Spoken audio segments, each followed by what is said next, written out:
I spoke, and all I done was read a BBC News article that is still online now for millions of people to see.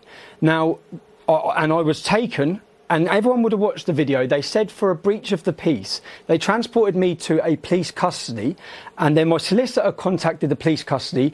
Then they emailed my solicitor, which my solicitor has this email saying I was being released. Then they took me in a van back to the court through the back door. They put me up before a judge, and media reports have said that I pled guilty. At no point was I even asked whether I was guilty or not guilty. I was not even told, and I still to this point now have not been told and do not know what it is I'm deemed to have done wrong. In a British court of law, for a fair trial for anyone, they have to understand what it is they're being accused of. Contempt of court. That's all I've been told. What contempt of court? I was fully aware outside that court. I made sure to point out that these men are innocent until proven guilty. I said alleged. I was non-confrontational. There is not the judges, and I know the law. The judges have no power to issue reporting restrictions on anybody, on any information that is already in the public domain.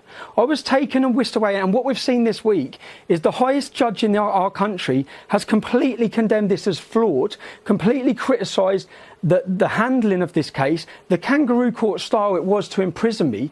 And my biggest concern with it is, at this time, that when this has happened, and so many people, I say thank you to the Middle East Forum, a thank you to Congressman Gosar, a thank you to Ambassador Brownback, people, a thank you to yourself, Tucker, people who come out, because we know that in this country, anyone who speaks about Islam, you can be completely liberal. The minute you mention, criticise Islam, you are deemed and attacked by everybody.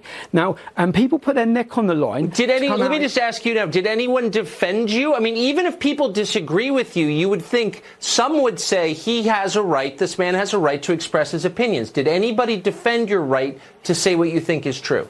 Everyone of authority and every media company and mainstream media lined up to completely do hatchet jobs about why I should be in prison and how I deserve to be in prison. And the worst one, I'm reading a human rights lawyer defending why I should be in prison. Now, I'm in prison. I'm facing absolute. Yep. They know what they're doing to me. They know. At the time when I was in prison, they then come and see me in my prison cell and say, police are on their way to your house because there's intel there's going to be acid attacks against your wife. Now, I'm sorry, Tommy. We're out of time, and on that sad note, I just.